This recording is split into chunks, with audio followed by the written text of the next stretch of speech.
Man, this movie is absolute shit. What a waste of money. And what's up with that Velma character from Scooby-Doo?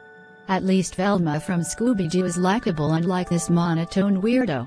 The girl is a total bore, and the directors think that adding an Asian who makes slightly better jokes than Velma in the story creates an effortless comedy, maybe effortless eye-rolling from the audience. The so-called funny moments are so bad that it makes you wonder if Michael Bay made those jokes. The start was kind of suspenseful, but then it became so boring. We have a washed-up single mother, a daughter, and an Asian with the poorest attempt of a comic relief.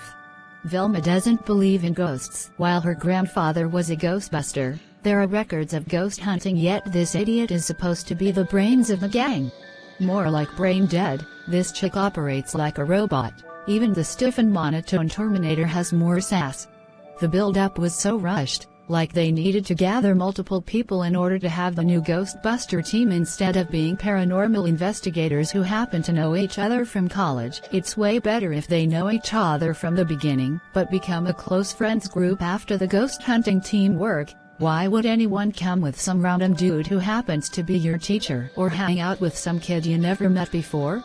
It looks like washed-up single mother never taught her children about the stranger danger phenomenon. After the joyride, the children are arrested. Velma gets the chance to make a call to one of the former Ghostbusters. And instead of asking who the hell she is, he starts talking to her about everything like he knows her for a long time. If a stranger asks about my career as a ghost hunter or about my former teammates, I would start asking questions first, like who are you, and what do you want? And the story revolves around using the grandfather of her as a scapegoat of being the worst Ghostbuster member and father to the washed-up single mom. There is no need to add daddy issues in a story about continuing the legacy of the Ghostbusters. I agree, the only highlight of the movie is that the old villain came back for a few seconds. The detective work was also poorly done. They see some numbers and Velma immediately knows everything instead of taking a moment to investigate what happened to the original Ghostbuster member. You can't be 100% right with your investigation, but you can always assume what the truth is with the clues that are left behind. Indeed, if you have no desire to make an in-depth discovery, then don't make a movie about the Ghostbusters' granddaughter who knows nothing about her grandfather besides the stories about him that he's a major asshole. And when the original Ghostbusters arrived, I thought it would be great, but it looks like Velma's dumb jokes are contagious, because all of a sudden they start saying stupid things.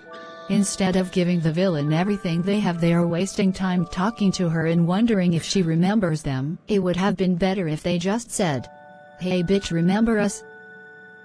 and then start shooting, but Velma had to save the day, acting like she's Rambo. Was that supposed to be a badass moment?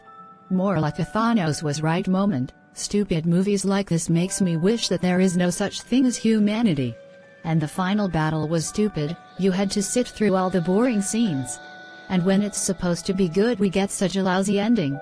The final battle seems like a Dragon Ball Z ripoff, where Velma gets a Zenkai boost, aka a helping hand from her dead grandfather to defeat that evildoer.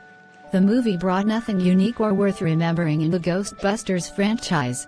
It would have been better if the granddaughter of the deceased Ghostbuster was interested in paranormal activities or spirit box sessions. Instead of walking around with some annoying Asian kid who isn't even a pleasant ally to have. When it comes to the sidekick character, they need to have a supportive role, like Dr. Watson from Sherlock Holmes. I really wished people stopped making movies where kids follow their parent or grandparents' footsteps.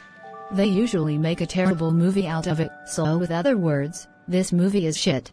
It's not even worth watching it for free. There were times where I wanted to walk out of the theater. It's also very obvious why the theater was empty. Only 2 people were there. The worst part is, you can't call it a movie that has good potential, or good story but poorly executed. This is just absolute garbage. I wouldn't be surprised if this will be nominated for the Golden Raspberry Award. Yes, besides children shouldn't be Ghostbusters, it would have been better if the new team were adults or war veterans who stumble upon a ghost hunting adventure. Also, there was no need to have the mother in it. Mothers are usually very annoying and add nothing to the story. In every movie there should be 2 leading roles, the protagonist and the antagonist. Minions, Love interests and family members should always have a minor or a supporting role, otherwise it's not a great movie to watch. That is indeed true, so my final question for today is: will you watch this movie again? I rather watch the video Two Girls One Cup than watch this disgusting piece of trash movie ever again.